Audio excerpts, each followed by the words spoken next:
Hey everybody, welcome to a special one-off episode of The Instance and Core. This is going to go up on both feeds, and this is Scott Johnson, of course. Thank you all for being here. You're about to hear a very cool interview, I think. I'd like to welcome one Jason Schreier to the show, a games journalist and author known for his in-depth industry coverage. Great books like Press Reset and Play Nice, which I just recently read. Fantastic book. He's currently reporting for Bloomberg News. Jason, thanks for being on the show. Hey, Scott, thank you so much for having me. Yeah, it's great to have you. It's been kind of a few years of me wanting to reach out and have a discussion. Given your status, I don't even know, how you feel about this particular status, but when people think of who's out there really poking holes in things in the games industry in terms of journalism, it's your name is always coming up. Is that a weird thing for you to know that you're that guy? It is a weird thing. I mean, I'm proud of it and proud of the work and proud of all of the people over the years who have spoken to me and told their stories and trusted me. I'm proud that I've been able to earn that trust. I certainly don't have any complaints about it. It helps me do my job a little bit better and helps me tell people stories, which gets more information out there and gets more people educated on the realities of the video game industry. So that to me seems like a win. If I can kind of leverage that quote unquote fame or notoriety into telling more stories, that is a win for me. Well, let's talk more about that. You're known, obviously, for kind of hard-hitting games industry coverage. Sometimes breaking news about an upcoming layoff will come through one of your channels, social media or something you've written. Sometimes you're the first to kind of know why something didn't happen or something got canceled or something like this. And I'm just curious how you got there. I mean, I assume games have been a big influence on you for a long time, maybe since childhood, but what led you down the road that would take you, I guess, all the way to NYU and graduating and then off into the games business as a journalist?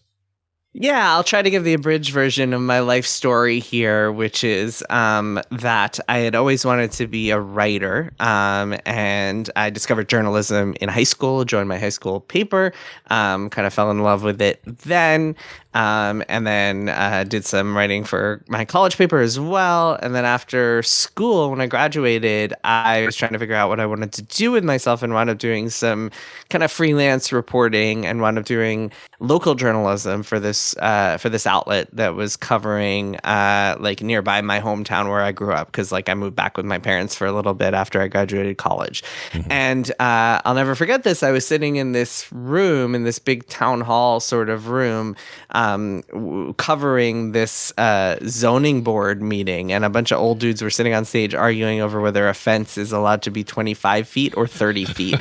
And I was just like, I cannot do this. I need to find something more interesting to write about. And before then, I had written a little bit about games. I had done some during college. I had done some. I won't even call it freelance reviewing, because it was volunteer reviewing. I wrote reviews in exchange for getting codes, and that was it, for gaming sites and stuff, like an RPG site. But after that zoning board meeting is when I decided, okay, I think, what about video games? I grew up playing video games, have loved video games my entire life, have never stopped playing games. What if I try to cover that industry? And what I wound up doing is I wound up wanting to write reviews, of course, and just cover it in as many ways as possible and get my byline out there in as many ways as possible. But also, I think something that not a lot of people were doing at the time was approaching it as a reporter. And when I got my big break, so to speak, or a foot in the door from a guy named Chris Kohler, an industry legend who was at Wired at the time. And one of the things that I think appealed to him about my resume and the hundreds that he read, and one of the reasons he picked me, was because I was like, look, I know a lot of people are getting into this field because they love games, or want to be in this field because they love games. I'm in this field because I love reporting and writing, and I want to pick up the phone and call people and tell stories and report news. And games those are just kind of like, I love games and that's an interest of mine, but like I would be happy writing and reporting on pretty much anything except for zoning board meetings where they're arguing over fence sizes. And I think that was kind of what helped me get my start. And it's an attitude that I've taken with me. Like if I couldn't do games reporting anymore, like I lost my job tomorrow and no other game site wanted to hire me or whatever, I would probably just keep writing in other ways. Did you know that when you were considering the jump, and this meeting's great because I love pivot points in people's career. That sounds like a real pivot point for you. When you decided to, throw your reporting weight into the games business, did you realize at that time just how deep that well goes in terms of the news churn? The industry's grown so quickly and so much and so drastically in the last 20 years that there's not a day that goes by without something to talk about that isn't necessarily just what's the new Madden like. Like it's about who's moving and who's shaking. Where did all that investment money go? Why did this guy just leave, Activision and go somewhere else? Like, did you know then what we know now, which is this is one of the most lucratively talked about industries really in tech? No, and I didn't even think about that. I was just thinking that it would be fun to like try to write about games. I didn't even think it would be, at the time, I didn't even think it would be a permanent career for me. Like I was always thinking, okay, like I'm writing for Wire now. This is awesome. I'm going to write about games for like maybe a couple of years and then maybe I'll switch over to something else. Like, no, I was never just kind of like jumping right into the deep end. I was always just kind of like wading into the pool a little bit and thinking, okay, I could cover this for a little bit and see what happens. And then I just kind of fell into it and just like accidentally it wound up becoming my entire career. And now, 15 years later, since I started at Wired, I'm still doing it inexplicably. But no, I never thought that I was going to keep doing it. And no, I never realized the depth of it. And it wasn't for another couple of years until I really started talking to people who make games on a regular basis and hearing horror stories and hearing about how the industry really works. It wasn't until then that I really started thinking, oh man, there's a lot here that has never been told before or has only been told in a cursory way or in a light way. Sure. And, we're talking about a lot of different outlets since your beginnings there, Joystick, Column when you were freelancing, Kill Screen, Edge, Eurogamer, not to mention the Kotaku time and your time there as editor. Do you miss that job? I'm always curious about this. This is where I really, where most of your work became evident to me was when you were at Kotaku. And I always wonder if the job of not just overseeing what you're writing and what you're hearing of how you're doing it, but also kind of the overall gist of what the quote unquote publication, in this case, an online resource, is saying. Do you miss that part of it? I was not editor, but I was a news editor. So I oversaw a little bit of the domain, but the editor in chief was Stephen Chichillo. He ran the site. Oh, Stephen's great. Yeah. Yep. Stephen is fantastic. He's the one who hired me. Still a close friend of mine today. And he and I worked very closely together for a very long time. And in fact, I did not enjoy management at all, nor do I think I'm particularly good at it. And my job as news editor it wasn't really management.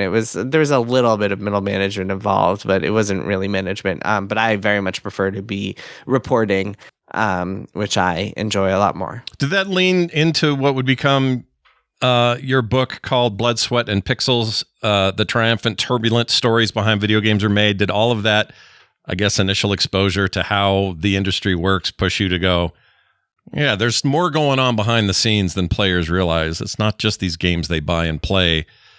There's more going on there. I guess tell me the inspiration for that book, because I really enjoyed that book. So I'll tell you the story of what happened. So during my first few years at Kotaku, I started Kotaku in 2012.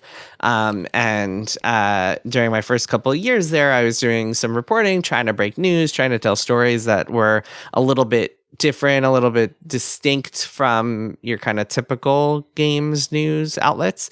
And one of the things I did was in 2015, towards the end of the year, I published a story about the making of Destiny 1 and why that game's story was such a debacle, and all the rewrites and last minute changes and all the drama behind the scenes there. And after I published that, what happened was a guy named Charlie reached out, and I had talked to him before. He's a literary agent. I had known him in the past, and he was like, "Hey, what if you do a book that is like stories like this?" And I was like, "Oh, okay, that could be interesting."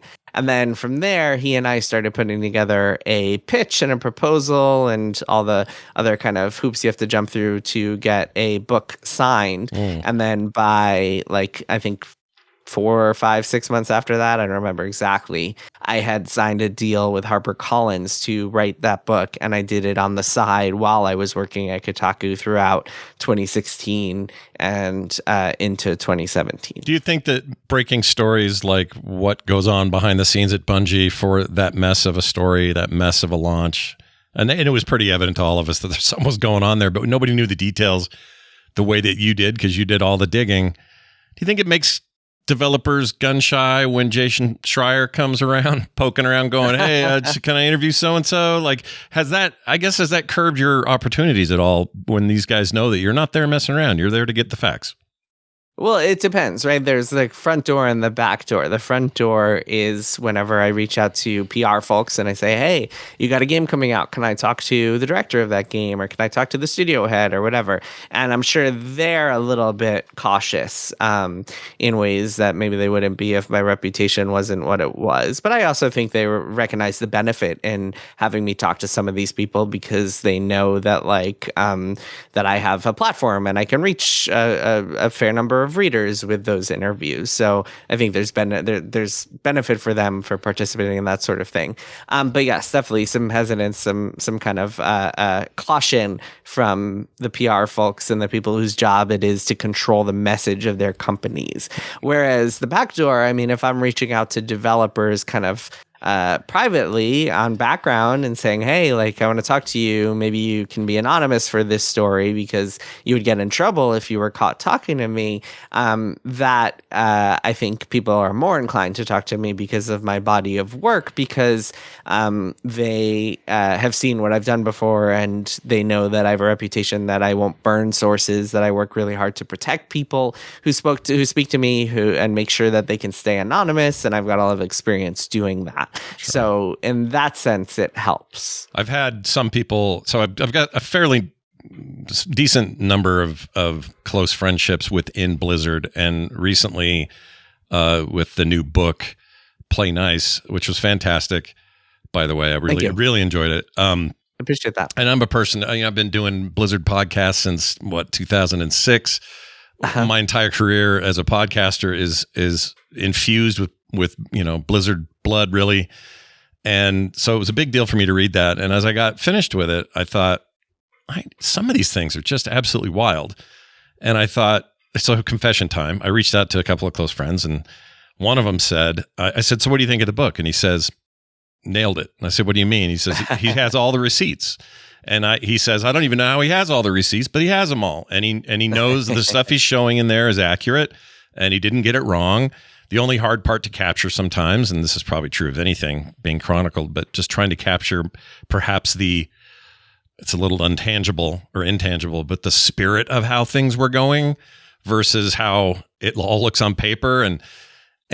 But they all said kind of unanimously, yeah, none of this is wrong."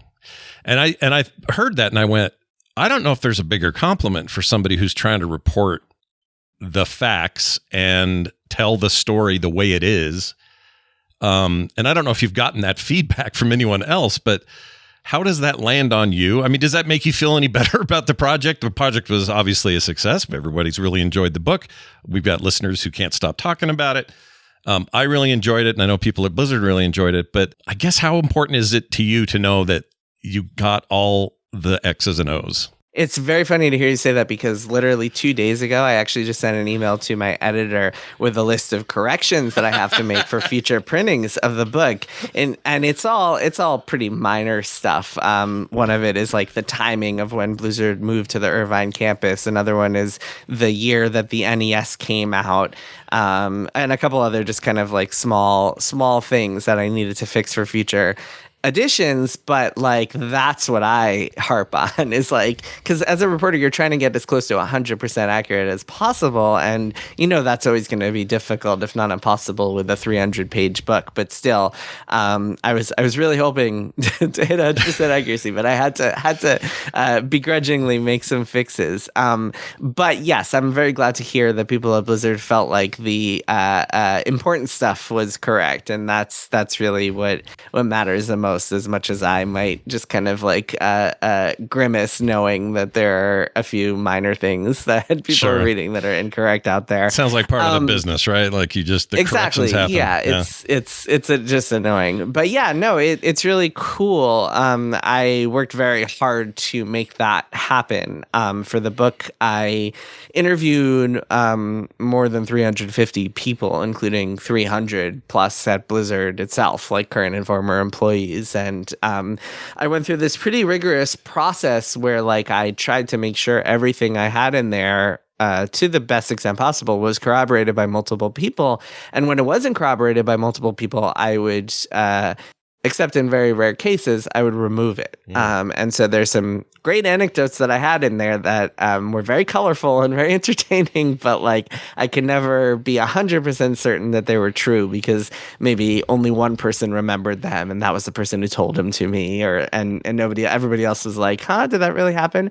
But the anecdotes I do have in there, I'm very confident are true. So I'm very glad to hear that, and I'm glad to hear that that's the sentiment among folks at Blizzard, because yeah, you never know. You always put something like this out there, a book out there, and as much work as you do, as much research as you might put into it, you never really know if like you had some blind spot that you didn't even think about, and like, oh shit, like I missed this important piece of context, or like this thing was I totally whiffed on this. So yes, it's good to hear that, and I've definitely got that sentiment from people. It's funny, yeah, hearing from Blizzard people reading the book, it's always interesting to hear their perspectives, and they vary greatly depending on the era of Blizzard in which they were in. And also it's so funny because certain people just like to harp on such very specific parts of it. Mm-hmm. I wish I could give a more specific example, but I don't want to burn anybody who like reach out to me.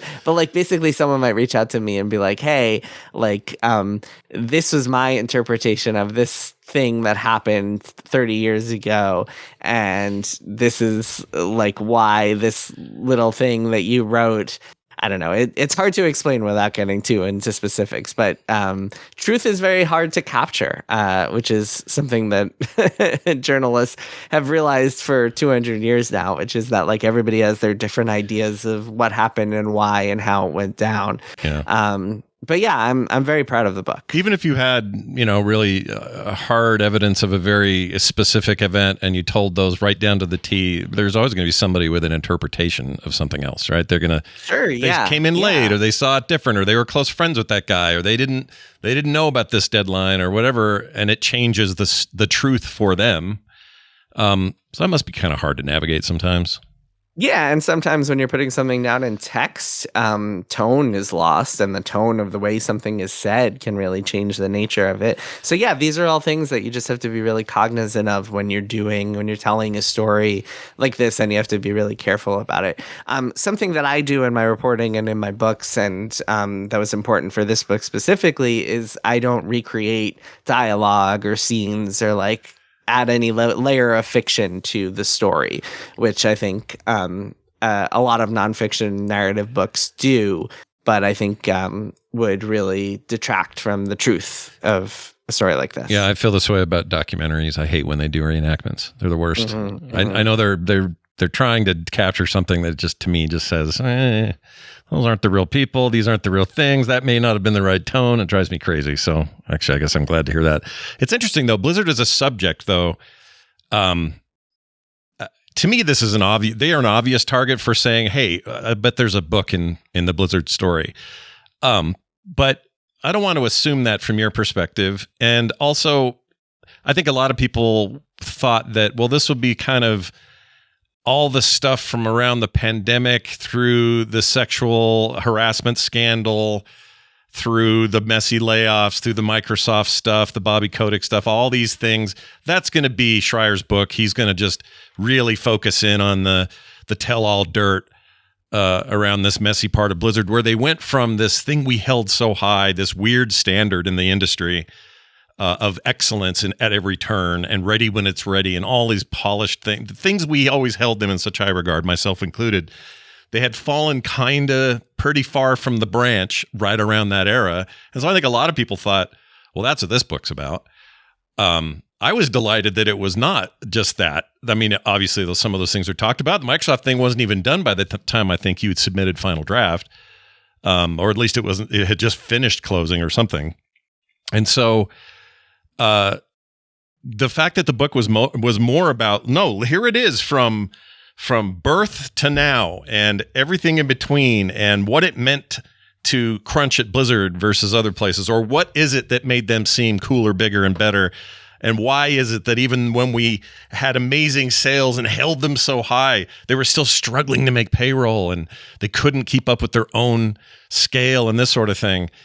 I guess I would ask you, when you went into this to cover this, how much of a surprise was it to you that it would be the broader picture and less about the nitty and the gritty of the last 5-6 years?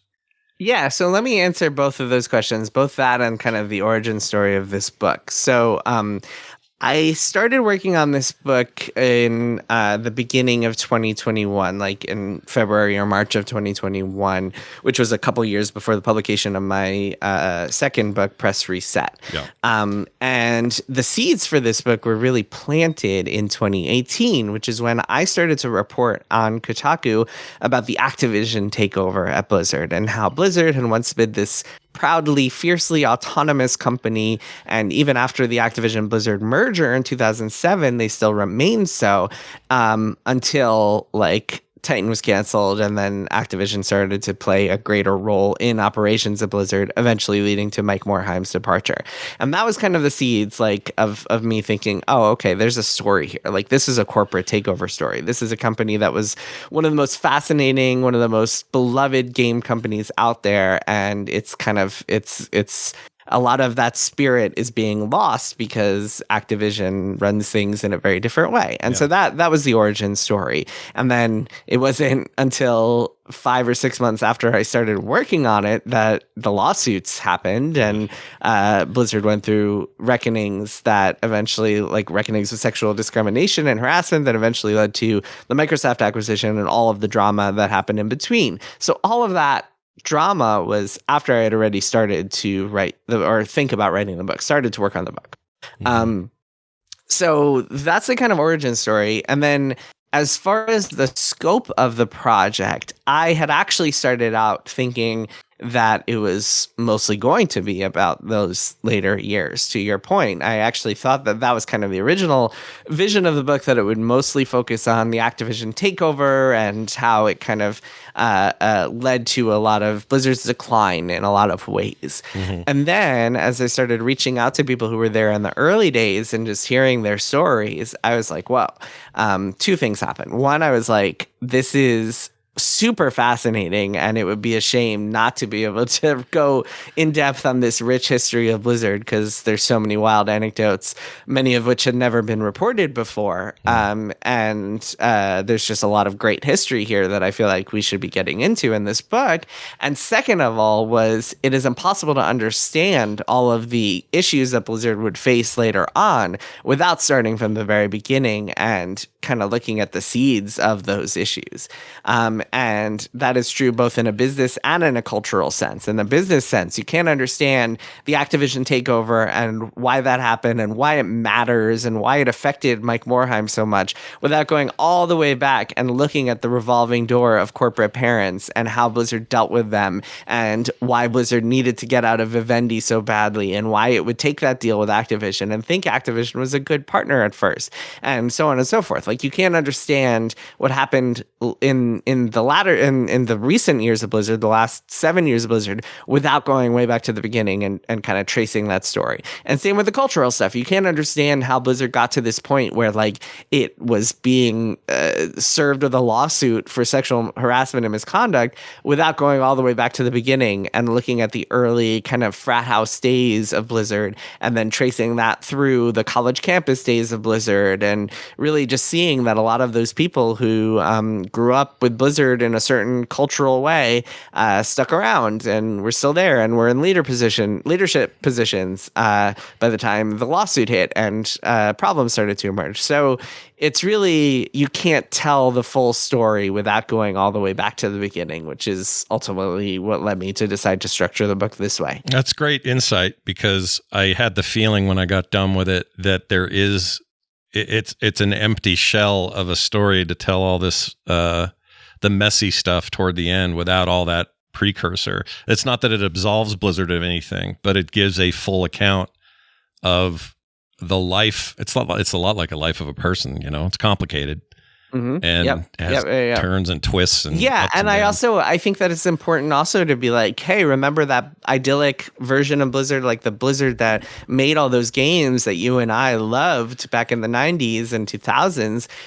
Even that Blizzard had a lot of issues, had staff rebellions over pay and people who felt like they were being treated unfairly and people who got abused at the workplace, including Andy Weir, who would go on to write The Martian, and like women who were mistreated even back then when it was just like when it was 95% men at the company. So it's important to also just kind of look back at Blizzard and be like, wow, this was a place that made so many great games, that was so great in so many ways, but also had this ugly side festering even back then.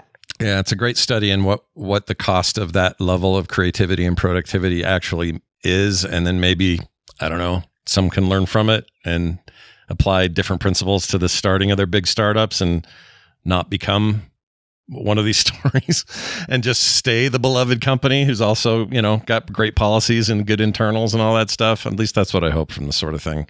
Mm-hmm. I know that Blizzard is not always for me, my experience was they were always a bit of a closed book when you try to just get stuff done. Like going through PR is a pain in the butt, very secretive about projects they had going. Some of that changed for a little while. Now I think it's back to being a little more secretive.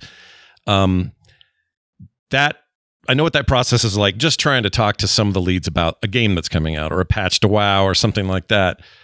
Was it hard to get people to sit down and talk? So I would say the kind of the longer ago you were at Blizzard, the more likely you were to talk on the record. Whereas the people who were at the company more recently, were more likely to talk anonymously and on background and just kind of like they didn't want their names in the book, which makes sense. Wounds are more recent and whatnot. But no, I mean, I found that a lot of people wanted to tell their stories actually, for a few reasons. I think one is that I think that like when you reach out to people individually through the back door, as I mentioned before, as opposed to through the front door, when you go through the front door, there's a doorman in the way, and that's PR, and it's up to them, like whether they even want to take your request to the people who are inside. Whereas if you go through the back door and you're talking to people individually, they may be like, oh, well, I've never actually been asked to tell my story. Sure, I'll get on the phone with you and tell my story. So that's part of it. Another part of it is that I think a lot of people recognize that this was trying to be a really thorough piece of history about Blizzard, and I was trying to do it in as fair and an accurate as possible. And so people wanted to make sure that they were able to contribute to that history and make sure their perspectives were in there in some way or another. So that was part of it too. But yeah, I mean, me granting people anonymity when they wanted, especially for fact checking purposes, like some people would only agree to just participate in fact checking and would let me run things by them and they would tell me if they felt like something was wrong and inaccurate. So yeah, it was a complicated process. With some people, it took a lot of asking, a lot of pestering.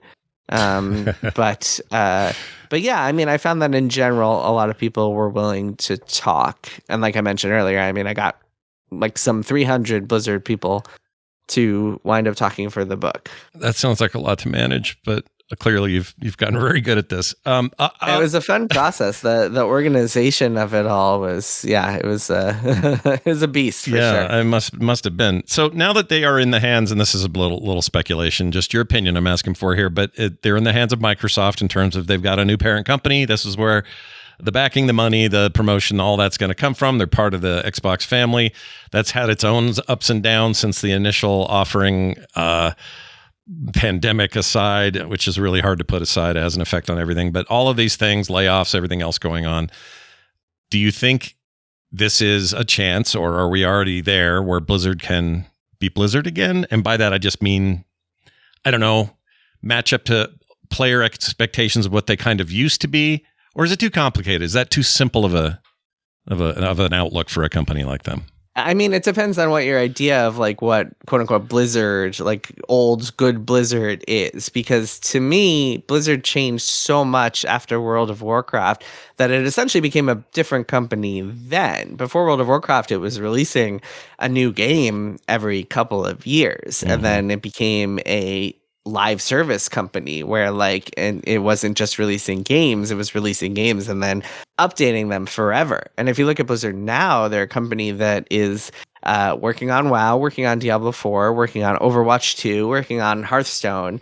And those 4 games are all forever games. Those are games that just have teams dedicated to creating new content for them that aren't working on other stuff, that aren't working on totally new games. And there are teams at Blizzard that are working on new stuff too, but still the company is a live service company at this point. Yeah. And I'll give you an example of that. The team that made Hearthstone, when they published that in 2014, it was a very small team. It was a team of like 15 people. That game almost got canceled several times, as documented in the book. And when the team released the game, there were a couple of people on it who were pretty disappointed that after that they would then go on to, rather than going and working on something totally new, keep working on Hearthstone. And there were some people who felt like, hey, we're this like small talented incubation team. We captured lightning in a bottle. Can't you let us go and do that again? But no, it wasn't to be, because Hearthstone came out and then Hearthstone became enormous and it needed to be updated. It needed new cards and expansions and content and bug fixes. So it wasn't to be. It became another live service game. So the Blizzard of the very old, the Blizzard that like was just releasing new products every couple of years, that is no more. The question is, can they go back to the Blizzard of pre 2018 when they weren't just kind of like stepping on rakes all the time and getting into PR controversy after PR controversy?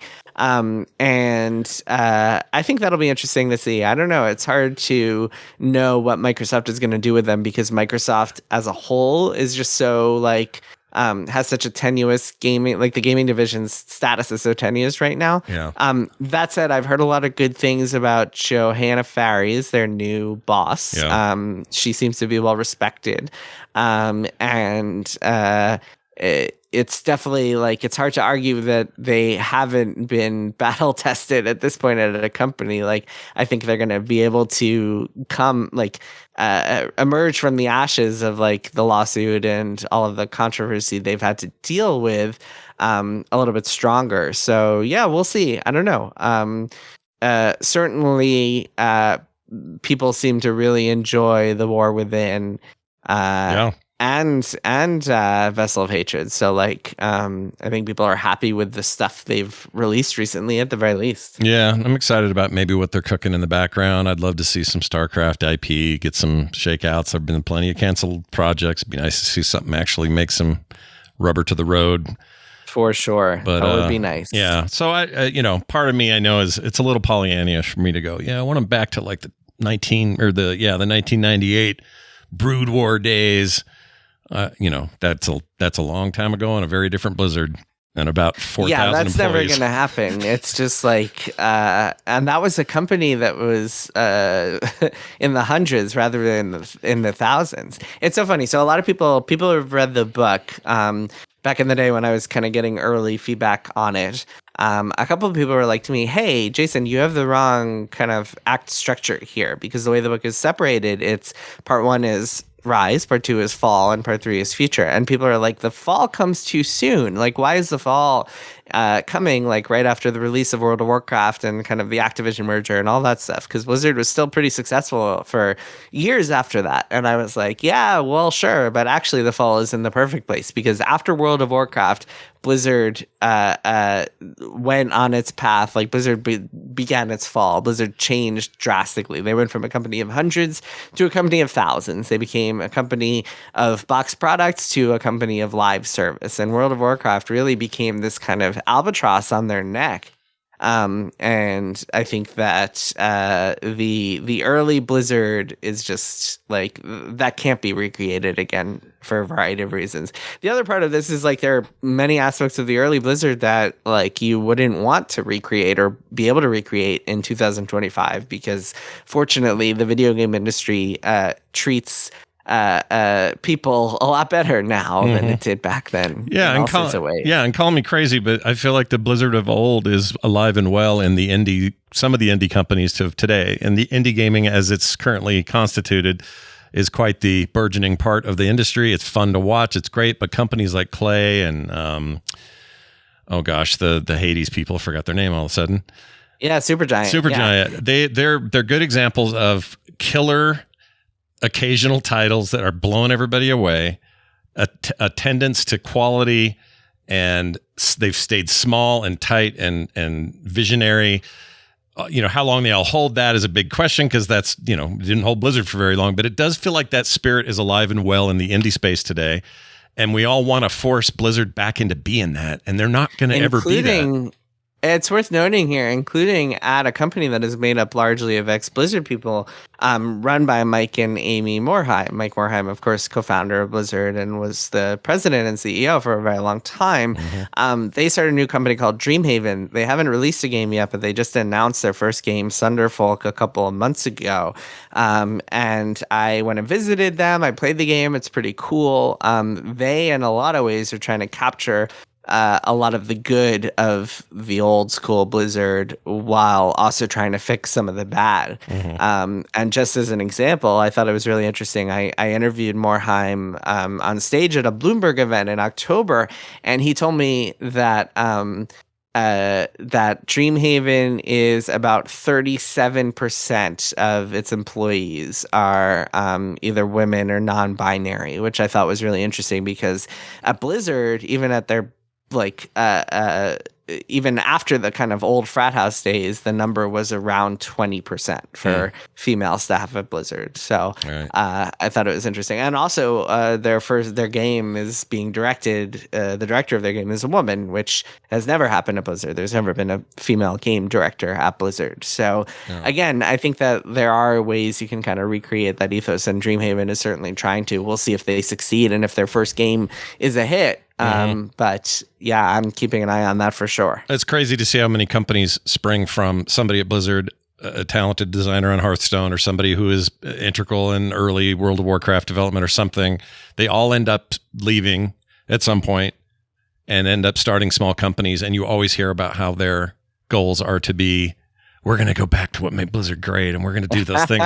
They all have these ideas and designs. And I guess what I'm saying is, if Morhaime and his own reset can't do it, I'm not sure anyone can. So I really hope. Yeah, to be clear, by the way, I don't think he's ever said that. No. This is my read on it. And some of these ex-Blizzard companies have been more successful than others. Second Dinner, which made Marvel Snap, has had a huge amount of success. That's Ben Brode and a bunch of ex-Hearthstone people, whereas others we either haven't heard anything from, or they really have had mixed results with their games. So yeah, we'll see. It's much easier to say you want to recreate the old magic than it is to actually do it. Yeah, Hellgate London. Anyway, I was going to mention that's a throwback. That's a definite throwback. I wanted to finish on a quick note of an overall take. I guess this would apply to certainly Blizzard and Microsoft more broadly, and the industry more broadly. But the effect of the pandemic was a weird one. It was a real boomtown for a bit there. And then that bubble burst, and a lot of people, a lot of companies in tech in general, just overinvested, hired, just a lot of factors, and having the just the pure fact that most of these companies are publicly owned, they have to show constant growth to shareholders. That affects, what you can do and when you can do it and how often you can hire, fire, all that. We've seen waves of layoffs. It has been an ugly couple of years in that regard, even though some of the best games have been coming out. They're getting rewards, they're making money, yet all these layoffs happen. Do you think, again, I want Jason Schreier to give me his best opinion on this. Sure. Do you think unions are in the future of the games business, or is all that a bunch of talk and it's never going to happen? Yeah, I mean, they're in the present of the games business. The World of Warcraft team has unionized. That's right. I think what the process we're in right now is that a lot of the teams that have unionized are still trying to negotiate contracts, and a lot of those have taken a very long time, years in some cases. And that is really, just to kind of zoom out for a second and explain the process, basically if a team decides to unionize, whether it's an entire company's staff or just like a subset of a company, their process from there is they essentially go and have a bunch of meetings with company management, and they say, hey, here's what we want. And management says, okay, you can have this, can't have that. And it's a negotiation from there. And you come up with what's called a contract. And the contract, the collective bargaining agreement, or CBA, that is the power of the union. That is what says, you cannot lay people off unless this, and this, or you must give us a cost of living raise increase every single year of this percent. That's the power of the union. And that we haven't seen a ton of examples of that happening just yet. So I'm very curious to see, like, if, for example, the World of Warcraft team gets a contract and talks about it online, and it turns out it's got a whole bunch of really cool perks that really makes their lives better, then you could see other teams at Blizzard saying, hey, like, we want that too. We should also organize. So that, I think, will be a big test of the unionization effort in the video game industry. And unions, by the way, cannot prevent layoffs from happening. Right. They can provide protections. A union contract can say, hey, if you're going to lay people off, you need to come to us and say,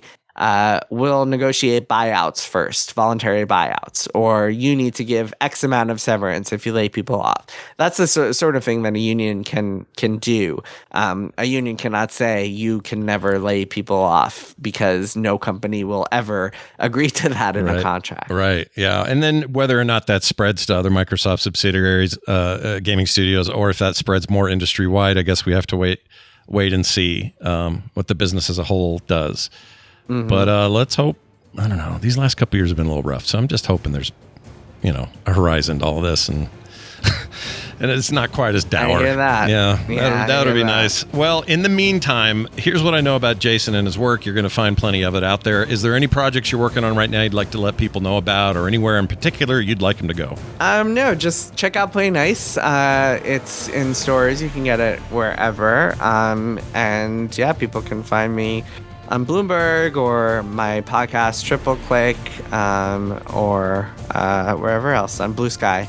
I'm not on Twitter anymore, but people can find me on Blue Sky these days. Yeah, same. Are you? Do you still do Triple Click? Kirk and Maddie and them are still? Yeah. Oh, awesome. Yeah, I like that show. Yep, the three of us record every single week. Yeah. I'm a little behind, but people should be checking that out as well. Well, that's awesome. I wish nothing but cool new projects in the future, and hope one day we can come back and maybe talk about more about the inner workings of this weird business we're all involved in. Yeah, man. Well, thanks so much for having me, Scott. You bet.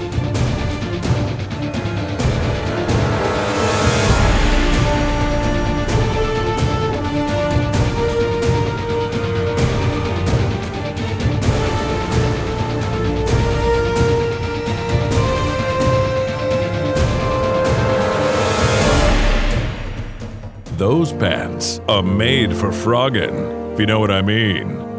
I actually don't. Frogpants.com.